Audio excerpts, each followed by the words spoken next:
Oke, nah untuk yang, video ini saya akan menjelaskan jawaban untuk soal yang satu dulu. Cuma sebelum mengerjakan, kalian harus bisa memahami perbedaan dari kedua soal ini. Di soal pertama itu tidak ada tulisan probabilitas, di soal kedua ada probabilitas. Jadi bedanya di sana, karena tidak ada probabilitas, ini menandakan berarti dia menggunakan data historis. Kalau yang soal kedua ada probabilitas, berarti dia menggunakan cara probabilitas. Jadi kalau misalnya saya, menggunakan rumus kita yang ada di modul, kalau misalnya nomor soal yang pertama, karena kita mengerjakan soal yang satu dulu ya, itu tidak ada probabilitas. Kalau tidak ada berarti kita menggunakan historis. Nah, jadi untuk menghitung misalnya expected return, kalian harus menggunakan data historis. Lalu kalau misalnya hitung resiko juga menggunakan data historis. Jangan pakai yang probabilitas karena memang nggak ada. Terus kalau misalnya nanti diminta, hitung portofolio, pakai yang data historis. Pokoknya semuanya pakai yang data historis. Karena memang di soalnya itu tidak ada angka probabilitas sama sekali. Nah, jadi ini sudah saya pindahkan semua soalnya. Sudah saya pindahkan semua, menggunakan Excel. Kalau kalian nanti harus tulis soal, kemarin saya coba, jelaskan lewat papan tulis, tapi ternyata suaranya terlalu kecil karena, mic-nya sepertinya bermasalah dan suaranya lebih jelas kalau dijelaskan lewat ini. Jadi saya lewat Excel saja. Nah, untuk yang pertama itu adalah menghitung nih, permintaannya adalah yang pertama menghitung ada seperti ini menandakan expected return. Jadi yang diminta adalah expected return. Nah, perhatikan di sini ya, yang diminta itu bukan ERP. Kalau misalnya tulisannya RP itu berarti expected return portfolio. Kalau return portfolio kita boleh pakai rumus yang portfolio di sini. Tapi karena tulisannya di sini adalah ERA berarti expected return yang saham A dan expected return saham B itu berarti dipisah. Berarti kita pakai yang aktiva tunggal. Jadi nanti buka rumusnya, buka yang aktiva tunggal. Lalu lihat yang expected return. Di sini ada dua, ada yang probabilitas, ada yang data historis. Lalu tadi sudah saya sampaikan di sini tidak diketahui probabilitas, berarti menggunakan data historis. Berarti nanti di sini kita pakai expected return yang data historis. Ini, karena nggak ada probabilitas, jadi kita pakai data historis. Nah, di sini boleh pakai rata-rata aritmatika atau geometrik. Cuma karena nggak ada perintahnya pakai, oh ini ada ya, berarti pakai rata-rata aritmatik. Pakai rata-rata aritmatik. Nah, berarti di sini saya buat misalnya, rumusnya adalah tinggal expected return dikali, bukan yang ini ya, langsung ini. Salah lihat tadi. Nah, jadi pakai yang ini, yang data historis. Berarti kalau kita mau hitung expected return,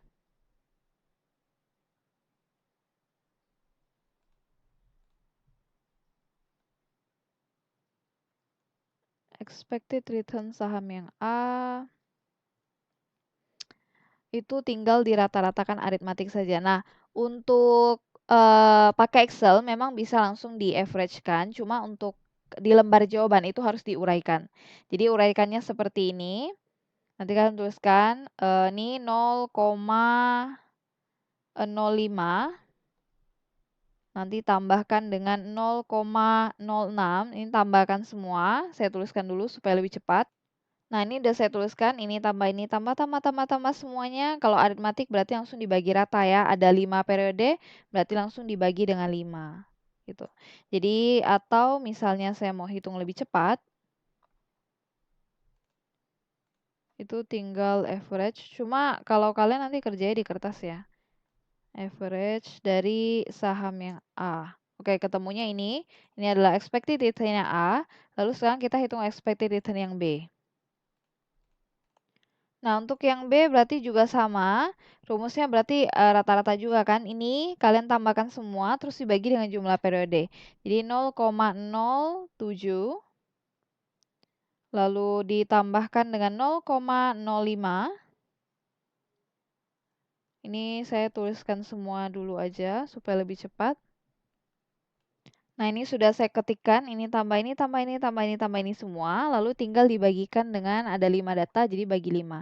Ingat, ini adalah rata-rata rata-rata aritmatik biasa, jadi tinggal tambah dan bagi rata. Lalu supaya cepat di sini saya pakai average.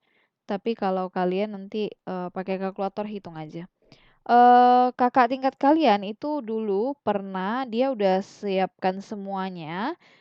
Cuma ketika ujian ternyata, karena buru-buru mungkin atau karena gugup atau segala macam jadi, semua yang dikerjakan dia itu error jadi ujung-ujung, Excel-nya hancur dan dia pusing sendiri. Jadi agak bermasalah waktu itu. Jadi saran saya mungkin, kalian lebih disarankan untuk biasakan hitung, manual aja karena kita ujiannya pakai kertas jadi biasakan pakai kertas saja jangan siapin Excel terus tiba-tiba nanti error ya, karena, belum tentu Excel yang kalian buat itu sesuai dengan, soal yang bakal keluar nanti. Nah, ini untuk expected return untuk yang, pertama, poin yang pertama itu berarti sudah ketemu, berarti expected return A adalah 0,07 dan expected return saham B adalah ini. Jadi ini adalah aktiva tunggal berarti hitung satu-satu. Nah, yang B itu juga sama, itu berarti diminta hitung, varian, itu antara varian yang RA dan RB. Nah, perhatikan sekali lagi ini bukan varian portofolio, jadi tulisannya bukan var RP, bukan var RP. Kalau RP berarti baru portofolio, boleh kita buka rumus yang portofolio kalau misalnya diminta yang, var RP. Tapi di sini diminta, varian masing-masing saham. Karena varian masing-masing saham berarti kita buka rumus yang aktiva tunggal. Jadi pakai yang aktiva tunggal karena minta masing-masing saham. Nah, ini rumusnya ada dua nih. Ada varian yang atas dan varian yang bawah. Yang atas itu untuk yang probabilitas, yang bawah adalah untuk yang data historis. Nah, untuk yang soal nomor satu kan data historis karena nggak ada probabilitas. Berarti kita pakai rumus yang ini. Yang rata-ratanya sahamnya berapa, kurangkan ini pangkat 2 N-1 gitu. Jadi ini saya tuliskan dulu di bawah. Nah, jadi di sini saya sudah tuliskan. Di sini kalau kita perhatikan variannya tadi di rumusnya seperti ini. Karena kita menggunakan data historis ya, bukan probabilitas. Di sini kalau ada tanda sigma seperti ini artinya jumlah. Jadi memang harus kita jumlahkan. Maka bawahnya itu saya harus sediakan tempat dulu. Nah, di sini lihat perhatikan rumusnya ya. Ini berarti XI saya buat di sini. XI berarti maksudnya return-nya dikurangi dengan expected return. Jadi kalian nanti harus buat ini juga. Jadi satu-satu kalau misalnya diminta buat caranya. Nah, ini adalah XI-nya. Itu didapat dari begini ya. Berarti kalau misalnya kita kerjakan yang saham A dulu nih. Atau ini untuk pisahkan antara saham A dan B, saya tulis aja ini return yang saham A, ini return yang saham B ya. Jadi ini maksudnya adalah ini. Rata-rata saham A kurangi expected return saham yang A, nanti baru kita pangkatkan 2. Nah, ini saya tulis dulu seperti ini. Rata-rata saham yang A ini berarti ini kita fokus ke yang A dulu. Karena kita emang kerja yang A ya. Jadi return saham A 0,05 yang ada di sini. Kalian kurangi sama angka yang expected return A. Expected return A tadi kan ini 0,07. Nah, berapa hasilnya tuliskan. Ini yang di bawah juga sama, berarti yang ini. Nah, ini 0,06 kurangi dengan ini udah benar. 0,06 ini rata-rata saham ini harus kurangi expected return. Expected return-nya itu harus sesuai inilah. 0,07. Hitung lagi berapa. Lalu ini juga sama berarti. Yang ini 0, ini kurangi ini. Nah, ini udah benar nih. Ini kurangi ini. Pokoknya pokoknya return kurangi expected, return kurang expected, return kurang expected. Saya tulis dulu sampai habis. Nah, jadi ini sudah saya tuliskan sampai bawah. Jadi intinya seperti itu. Return kurang expected, return kurang expected, ini kurang ini kurang ini kurang ini. Kalau sudah tinggal dijumlahkan masing-masing, tinggal diselisihkan masing-masing. Sebentar saya tuliskan hasilnya. Nah, ini kalau sudah dikurang masing-masing, selanjutnya kembali ke rumusnya. Di sini rumusnya dikatakan bahwa sudah return dikurang expected return harus dipangkatkan 2. Ya udah ini dipangkatkan 2. Ini karena saya kesulitan tulis di Excel, jadi saya tulis seperti ini aja ya. Intinya pokoknya return kurang expected pangkatkan 2 atau jawaban yang ini yang barusan kalian dapat ini itu ini jadi seperti ini. Minus jadi jawaban yang ini yang barusan didapat, minus 0,020, kalian pangkatkan dengan 2, hasilnya berapa? Nah, ini kalau kalian perhatikan kurang lebih seperti ini. Jadi ini pangkat 2 nih, min 0,02 berapa pangkat 2. Ini min 0,0110 pangkat 2. Ini nolnya pangkatkan 2 juga, cuma saya tulis pangkatnya seperti ini. Sampai bawah dipangkatkan berapa. Nah, kalau sudah dibuat sampai bawah ini berapa dipangkatkan? Ini coba kita hitung dulu masing-masing berapa kalau dipangkatkan. Nah, ini sudah dipangkatkan masing-masing.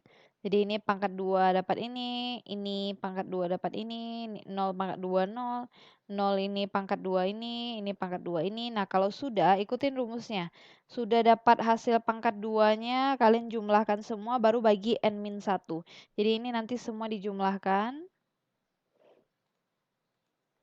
Jadi misalnya di sini saya tulis ini ya, ikutin jawaban ini 0,0004 ditambah dengan jumlahkan semuanya ini 0,001 tambah ini 0, saya lanjutkan sampai bawah. Nah, ini sudah saya tuliskan semua, ini tambah ini tambah ini tambah ini berapa semuanya, terus ikutin rumus bagi n-1. Ini n-nya totalnya ada 5 data. Jadi 5 kurangkan 1, nanti n-1 ya, 5 kurang 1 atau istilahnya 4. Jadi ini semua ditambah lalu bagi dengan 4. Nah, jadi ini nanti saya tuliskan jawabannya berapa.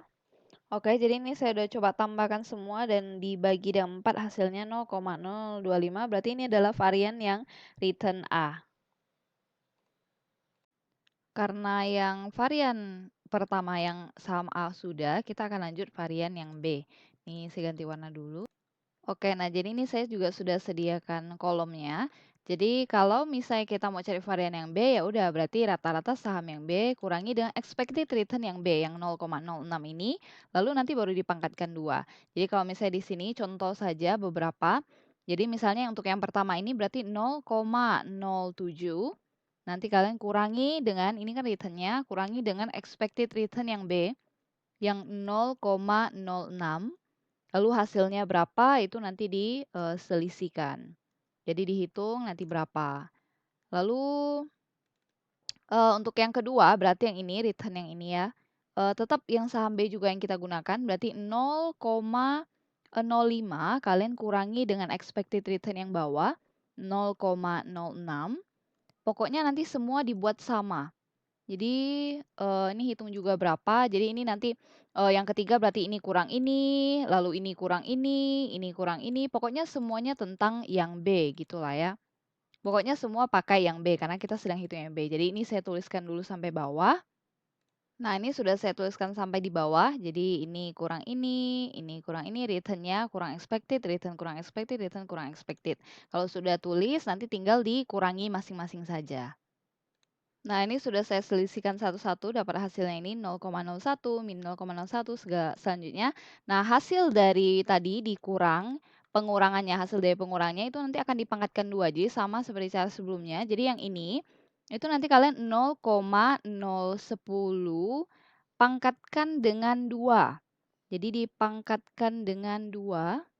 Lalu hasilnya nanti berapa, dihitung lagi. Ini saya cuma tulis di Excel, makanya pangkatnya seperti ini ya. Lalu nanti yang ini berarti sama, minus 0,010, kalian pangkatkan juga dengan 2. Jadi nanti semuanya dipangkatkan dipangkatkan dengan 2 sampai ke bawah.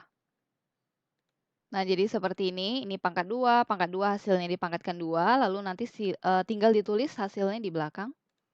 Oke, ini sudah saya pangkatkan 2, dapat hasilnya ini. Nah, sekarang kita akan melihat lagi ya rumus varian. Varian itu rumusnya di sini adalah kalau data historis itu jumlah. Jadi di sini ada sigma gitu kan, jumlah. Jadi kita memang harus jumlahkan. Jadi di sini nanti saya akan tuliskan nih, berarti 0,001. Jadi ambil dari sini ya, ditambah. Jadi ini tambah semua dulu nih karena jumlah ya. 0,01 tambah lagi dengan 0, tambah lagi dengan ini saya selesaikan dulu sampai bawah. Nah, ini udah saya tuliskan semuanya jumlahnya, ini tambah ini tambah ini tambah ini, lalu, ikutin rumusnya karena datanya sedikit hanya 5 berarti N-1.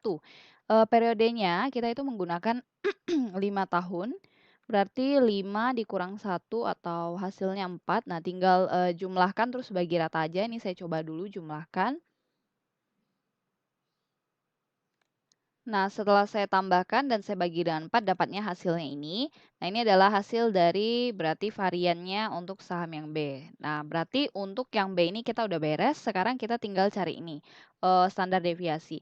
Nah, perhatikan ya, standar deviasi yang C itu, kita tinggal lihat rumusnya aja. Jadi yang diminta bukan standar deviasi portofolio, tapi memang standar deviasi untuk masing-masing saham A berapa, saham B berapa. Jadi kalau misalnya kita lihat rumus, untuk yang standar deviasi di sini, tinggal akarkan dari varian saja. Jadi, saya tuliskan di sini saja sebentar untuk yang C. Nah, ini saya sudah buat di sebelahnya. Jadi ini boleh, buat tulis SD, standar deviasi, atau pakai simbol ini juga boleh ya. Jadi tinggal diakarkan aja variannya. Jadi hasil dari misalnya kita mau cari standar deviasi yang A, itu berarti seperti yang di soal ya, minta standar deviasi A dan B. Nah, berarti kalian tinggal akarkan ini aja. Jadi pakai kalkulator tinggal sama dengan diakarkan aja. Kalau misalnya saya di Excel berarti harus pangkat setengah. Sebentar saya akarkan dulu.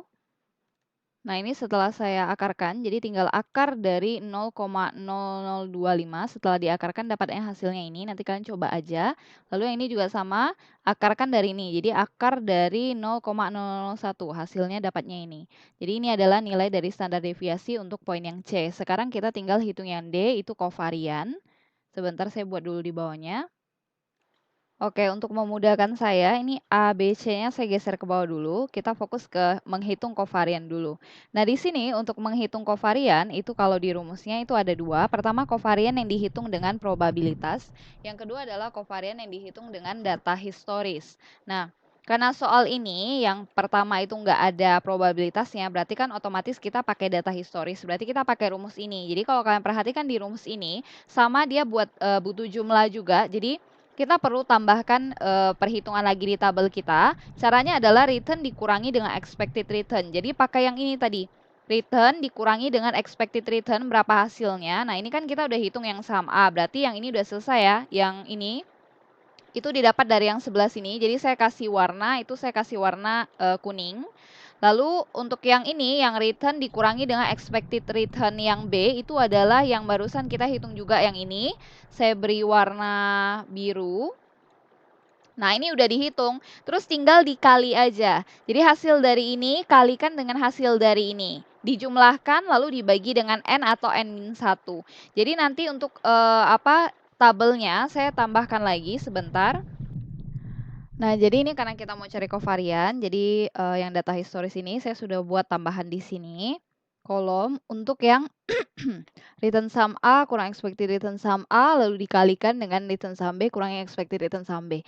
Jadi ini karena sudah dihitung, jadi agak mudah. Nanti angka yang di kuning di sini hasilnya, jadi minus 0,020, kalian kaliin dengan ini, hasil yang di warna biru ini, 0,010. Jadi nanti dihitung hasilnya berapa, terus yang di bawahnya juga sama. Oke, ini karena ini aja ya, komputernya aja. Oke, jadi lanjut lagi ini, berarti di sini 0, hasil dari yang ini ya, jadi hasil dari yang return A ini, minus 0,010, kalian nanti kalikan dengan ini minus 0,010 kali dengan hasil yang biru ini, minus 0,010. Jadi pokoknya di ini kali ini tulis sampai bawah, ini saya tuliskan dulu. Nah, jadi ini udah saya tuliskan, ini kali ini, yang kuning kali biru, kuning kali biru, kuning kali biru gitu. Kalau sudah, nanti tinggal dikaliin aja masing-masing hasilnya, lalu bentar saya tuliskan dulu di sini. Nah, jadi ini udah saya kaliin satu-satu, ini kali ini udah ada hasilnya juga. Nah, kita kembali ke rumus. Jadi kalau udah dikali, nanti dijumlahkan. Jadi hasil dari perkalian ini dari atas sampai bawah, nanti ini dijumlahkan lalu dibagi dengan N atau N-1. Nah, jadi ini saya tuliskan di sebelah sini. Yang tadi kovarian ini, saya akan jabarkan angka yang ada di sini, hasil ini tadi ya.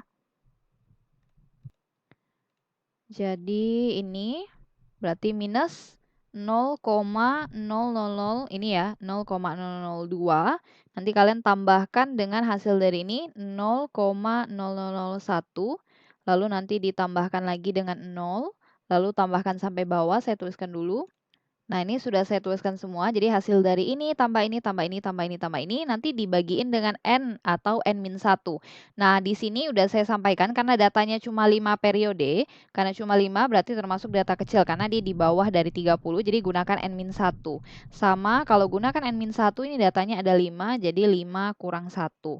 Nah, ini saya hitung dulu. Jadi pokoknya intinya hitungnya adalah kalian jumlahkan atas lalu dibagi dengan 4 gitu ya. Ini saya hitung. Nah, jadi setelah saya hitung dapat kovariannya itu minus 0,00005. Nah, ini adalah nilai dari kovarian.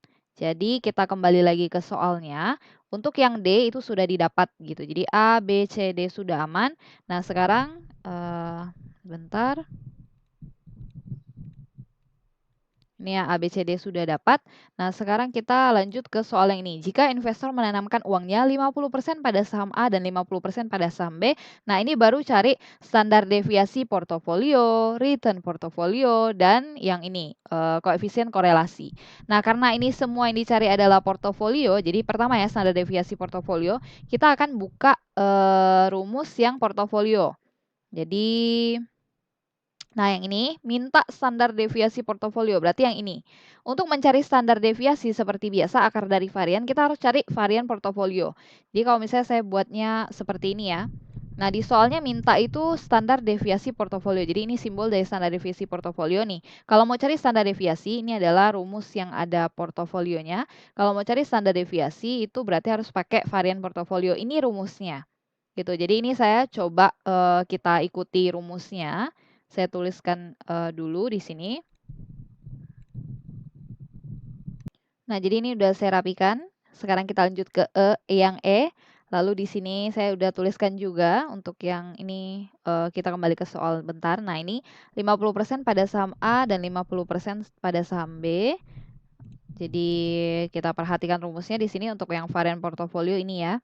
Nah, saya juga ada buat catatan. Jadi kalau misalnya data historis berarti nanti varian A dan varian B dihitung dengan rumus N-1. Ini udah benar. Jadi semuanya angka jawabannya udah ada di sini. Nah, sekarang kita ikutin aja step yang di sini.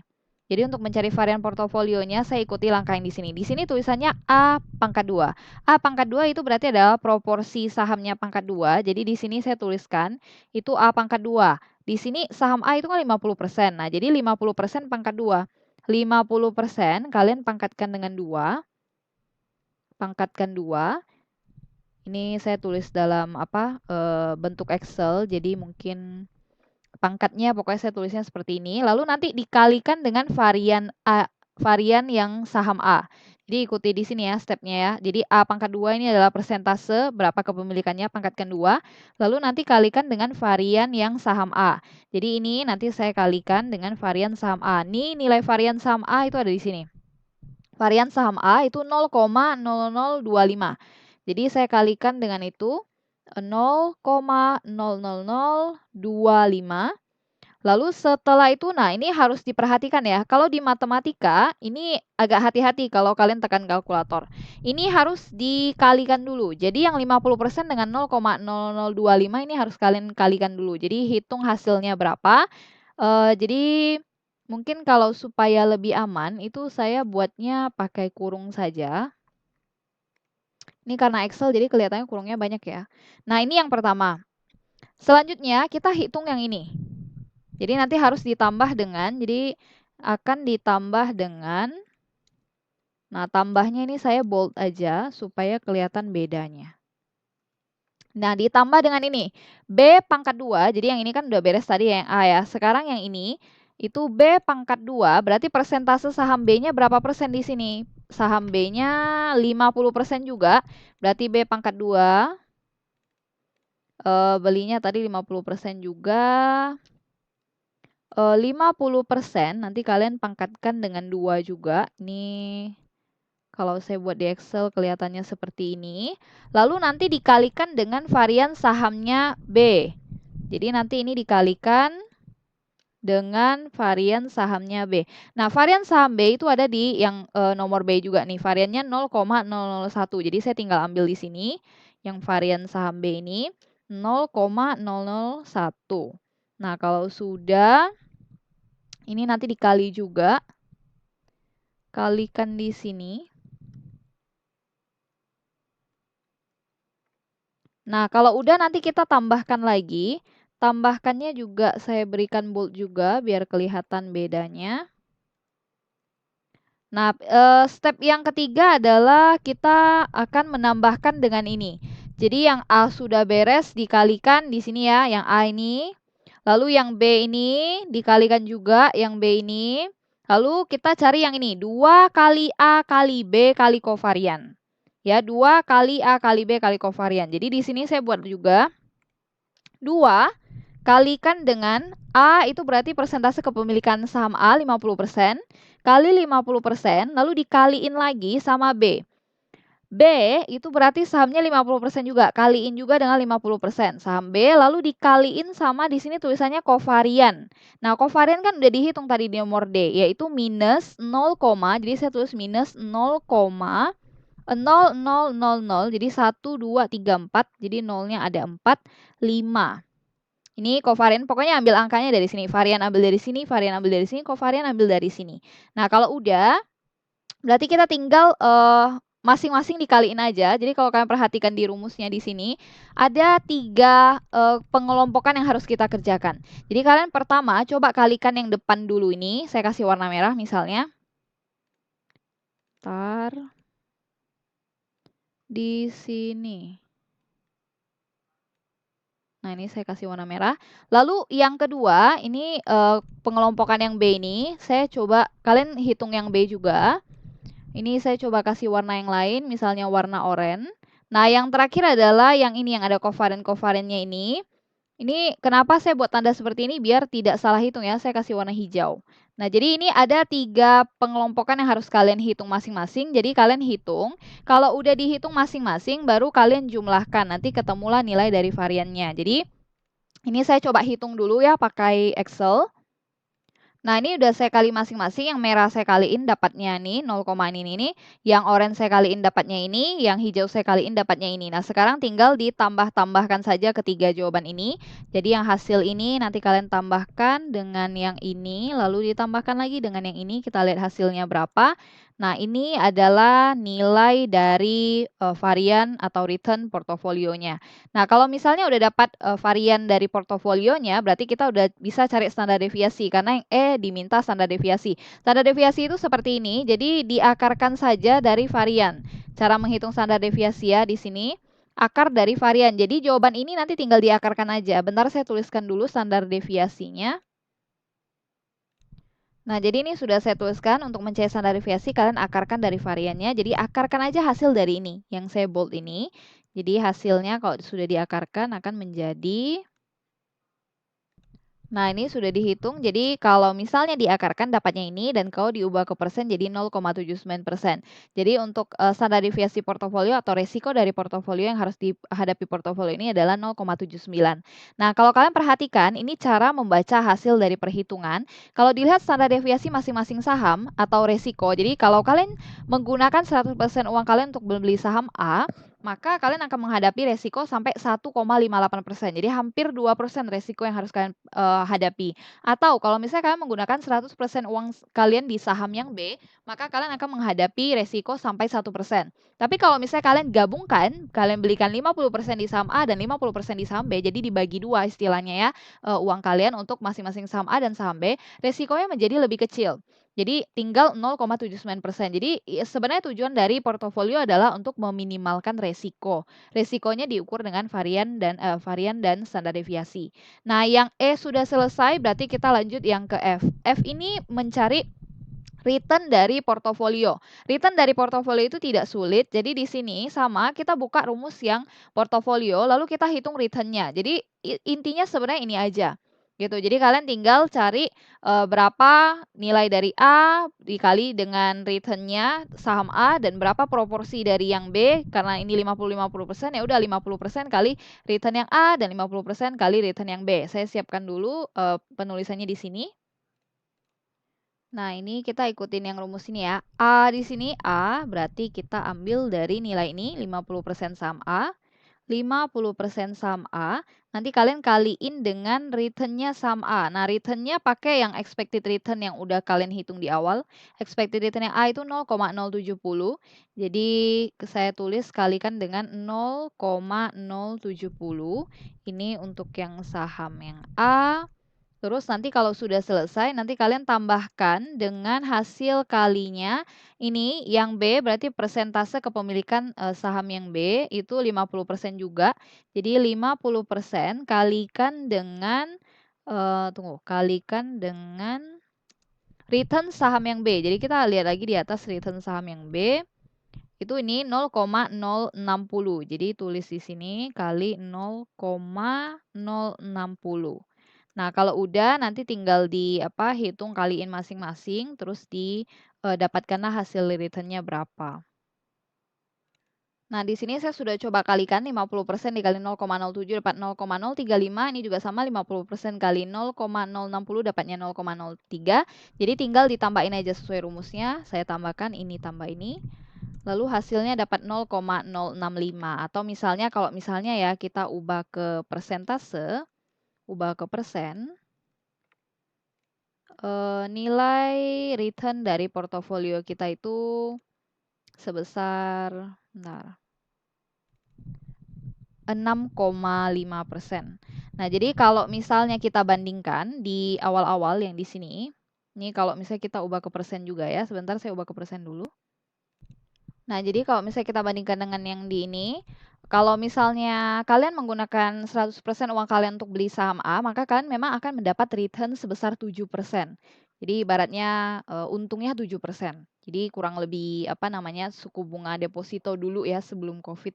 Lalu ini juga sama, kalau misalnya kalian investasikan uang kalian semuanya di saham B, maka akan mendapatkan return 6%. Tapi kalau digabungkan 50% beli saham A, 50% beli saham B, maka return-nya akan menjadi campuran 6,5%. Itu untuk return portofolio yang poin ini F. Itu cara bacanya. Nah, sekarang kita akan mengerjakan yang ini, koefisien korelasi. Yang G itu berarti kita pakai rumus yang ini di portofolio. Nah, koefisien korelasi itu yang ini. Jadi tinggal kovarian itu dapat dari sini, kovarian yang ini, tinggal dibagi dengan standar deviasi A dan B aja, kan udah dihitung tadi, standar deviasi A segini, standar deviasi B segini.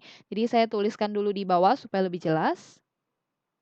Nah, di sini untuk koefisien korelasinya ya, rumusnya itu kovarian. Kovariannya udah dihitung ada di sini. Jadi saya langsung ambil aja angkanya yang ada di sini kovarian. Ntar dibagiin dengan yang di bawah ini harus dikaliin. Jadi standar deviasi A berapa, standar deviasi B berapa. Standar deviasi A itu yang ini, yang kita hitung. Jadi saya coba tulis dulu di bawah sini. Standar deviasi A itu yang ini. Nanti kalian kaliin dengan standar deviasi yang B. Standar deviasi B itu yang ini. Yang ini ya, standar deviasi yang B. Sudah dihitung di poin yang C. Jadi ini saya rapikan dulu. Nah, ini sudah saya buat rapi. Jadi untuk mencari koefisien korelasi, kovariannya tadi yang ini dibagiin dengan hasil dari standar deviasi A kali B. Jadi di sini standar deviasi A saya dapat dari ini yang nomor C, standar deviasi A 0,0158 dikali dengan standar deviasi B yang 0,01. Lalu saya kalikan dulu yang bawah, ini kali ini dapatnya ini. Lalu nanti tinggal dibagiin aja. Jadi kalau di atas bagi yang bawah, hasilnya itu ini. Nah, kalau ini saran saya, kalau misalnya kalian menggunakan kalkulator, di sini kan saya bulatkan nih 0,0158 itu saya bulatkan dari sini. Sebenarnya komanya banyak. Nah, kalau pakai kalkulator usahakan hitungnya itu biarkan komanya semuanya gitu. Jadi karena kalau dibulatkan ada selisih sedikit, tapi nggak masalah. Kalau bulatkan boleh, cuma kalau tidak dibulatkan lebih bagus. Jadi angkanya banyak gitu ya, supaya hasilnya tuh lebih signifikan. Nah, kalau sudah berarti di sini udah kelihatan koefisien korelasinya bernilai negatif. Sudah saya tunjukkan juga kalau misalnya arahnya semakin ke negatif 1, itu semakin baik karena bisa didiversifikasi. Nah, kalau misalnya ini juga nilainya negatif, Menandakan bahwa, portofolio ini lumayan bagus karena mereka bisa saling, melengkapi, jadi saling diversifikasi. Jadi kalau misalnya ini turun, yang saham A turun, ya saham B naik gitu, jadi bisa didiversifikasi. Itu tujuan dari kita menggunakan koefisien korelasi, jadi tinggal dijelaskan dengan kata-kata aja, karena saya minta menggunakan kata-kata. Jadi ini adalah jawaban dari, yang poin soal pertama, kalau misalnya kalian memang butuh apa, PDF, ini pengerjaan yang ada di Excel saya ini nanti kasih tahu aja supaya mungkin lebih mudah supaya bisa di-print dan segala macam, nanti infokan aja di grup WA ya.